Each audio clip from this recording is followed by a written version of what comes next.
कक्षा 9 के सभी विद्यार्थियों का दिल से स्वागत है।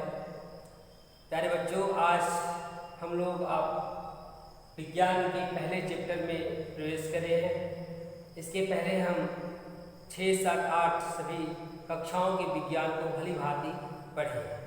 तो आप सभी लोगों का इस YouTube चैनल में स्वागत है। अब हम बात करते हैं विज्ञान के पहले चैप्टर के बारे में। तो विज्ञान का पहला चैप्टर है हमारे आसपास के पदार्थ। क्या है? हमारे आसपास के पदार्थ। तो आसपास के सारी चीज़ों के बारे में आप भली भांति जानते हैं। जैसे आप कहें कि ये क्या है? क्या है? चौक है। ये क्या है? बोर्ड है। ये क्या है? डस्टर है, मेज है, कुर्सी है, अगल बगल जितने हैं पशु पक्षी पौधे मनुष्य सभी हैं लोग, तो ये सभी आसपास के पदार्थ हो गए। अब बात हम लोग करते हैं काम की बात कि एक शब्द इसमें आया है आसपास के पदार्थ। क्या है? पदार्थ। क्या है? पदार्थ। अब पदार्थ की बात करते हैं कि पदार्थ कैसे होते, किसे कहते हैं। बात तो गई आसपास के पदार्थ, तो किसको हम पदार्थ कहते हैं और कैसे पदार्थ? तो पदार्थ द्रव्य जिसे कहते हैं, द्रव्य, मैटर। तो ऐसे जितनी भी चीजें होती हैं इसमें दो चीजें होती हैं, एक आकार या ऐसे कहें आयतन और भार। इनको दोनों को प्लस कर देंगे तो ये बन जाएंगे पदार्थ। ये नहीं कि अब एक परिभाषा होगी 1 + 2 = 3 होता है, तो ये एक्चुअली मैथ का न्यूमेरिकल वैल्यू होती है, उनको आप जोड़ लेते हैं। ये परिभाषा बताने की बात हुई, सिंपल करने के लिए हमने ये बताया आपको कि आयतन प्लस भार बराबर पदार्थ। अर्थात ऐसी जितनी भी वस्तुएं होती हैं जिसमें आयतन हो और उसमें भार हो। आयतन में स्थान घेरती हो। क्या घेरती हो? स्थान घेरती हो। स्थान घेरती हो। घेरने का मतलब ये नहीं कि ऐसे बाउंड्री में कोई आ गया। हमने कहा कि इस चाक को आप रखेंगे तो कुछ न कुछ क्या होगा, वो एरिया को कवर करेगा। क्या करेगा? कवर करेगा, घेरेगा, ग्रहण करेगा। हम जहाँ खड़े हैं वहाँ पे मेरे जो पैर है उतना क्षेत्रफल घेरा, उतने ही हमारी आकृति पूरी ये चारों तरफ तो नीचे हो गया, फर्श पे हुआ, उस तरह से वायु में भी कुछ दूरी तक हमारी जो है बॉडी है वो स्थान घेरती है। इस प्रकार से ये जो पूरा घेरती है, इसलिए कहें कि पूरा स्पेस है, एक चौक रख दिए, बॉल रख दिए, तो उसके चारों तरफ उतना एरिया हो, सॉरी आयतन हो, उसने क्या किया? घेरा।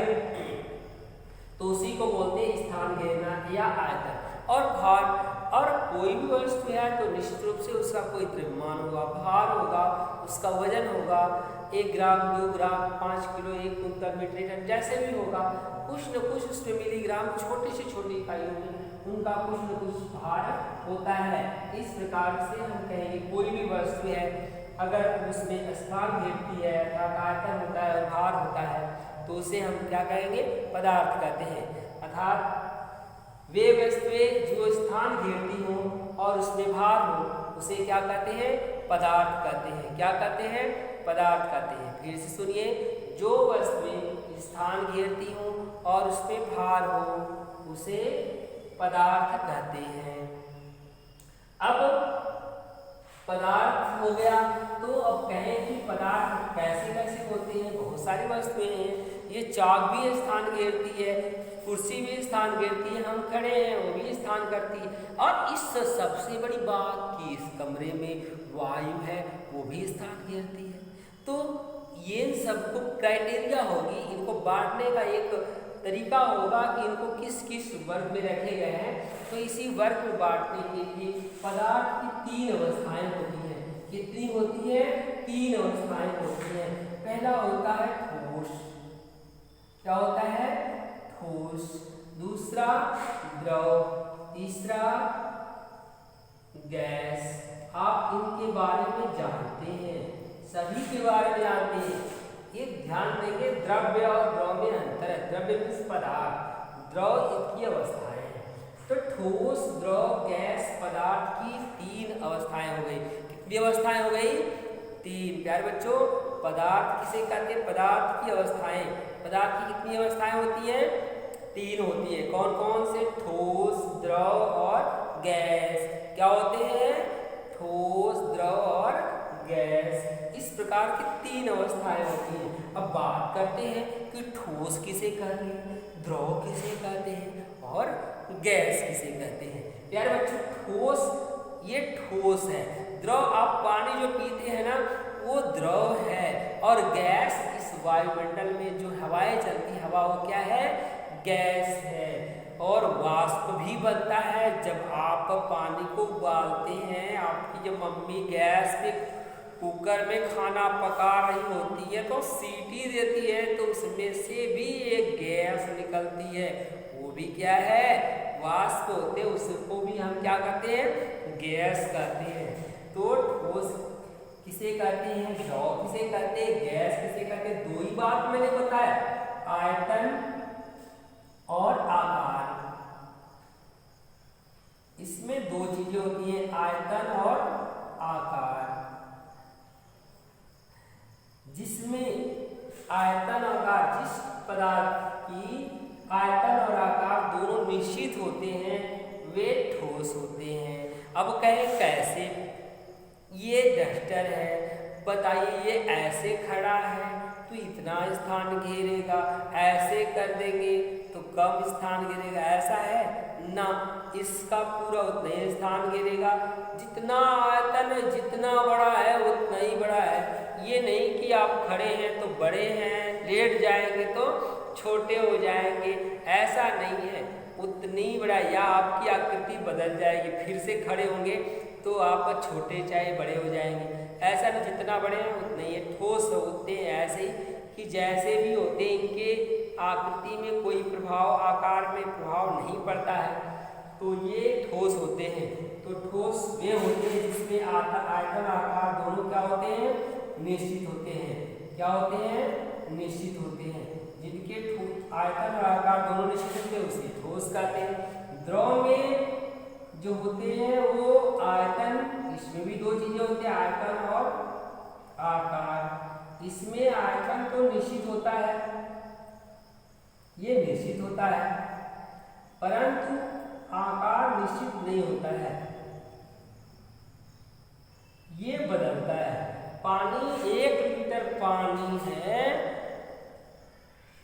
तो आप 1 लीटर पानी को बड़े से बर्तन में रख दीजिए, तो 1 लीटर पानी 10 लीटर के बर्तन में रख देंगे तो पानी कितना हो जाएगा? 10 लीटर हो जाएगा। ऐसा है ना। वो 1 लीटर पानी रखेंगे तो 1 लीटर ही रहेगा, इसलिए उसका आयतन नहीं बदला।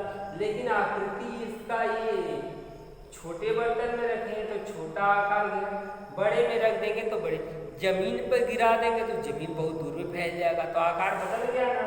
तो आकार निश्चित नहीं होते। जिन पदार्थों के आयतन निश्चित होते हैं परंतु आकार निश्चित नहीं होते, उसे द्रव कहते हैं। और गैस में दोनों निश्चित नहीं होते हैं, आकृति और आकार, आयतन और आकार दोनों निश्चित नहीं होते हैं। कैसे? आप सिलेंडर की गैस थोड़ा सा अगर मिस हो जाए, थोड़ी सी गैस, पूरा कमरा मचने लगता है, वहाँ भी गैस हो गया, यहाँ भी गैस हो गया, यहाँ भी गैस हो गया।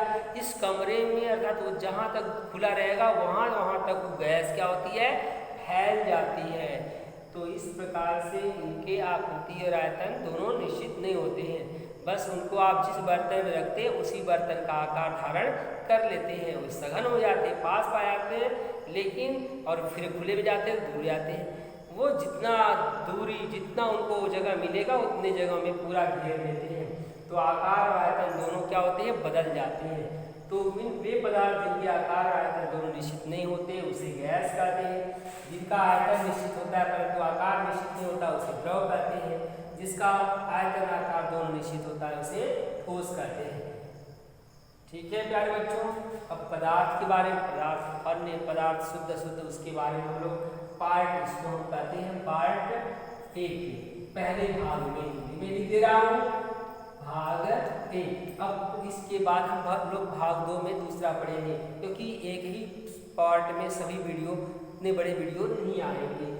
तो आप पहला पार्ट आपने देखा, दूसरा पार्ट ऐसे ही कल भेजेंगे, इस तरह से आते रहेंगे, लेकिन वो तभी आएंगे जब आप उस चैनल को क्या करेंगे, सब्सक्राइब करेंगे और लाइक करेंगे और फिर शेयर करेंगे। इतना तो जरूर करेंगे। धन्यवाद।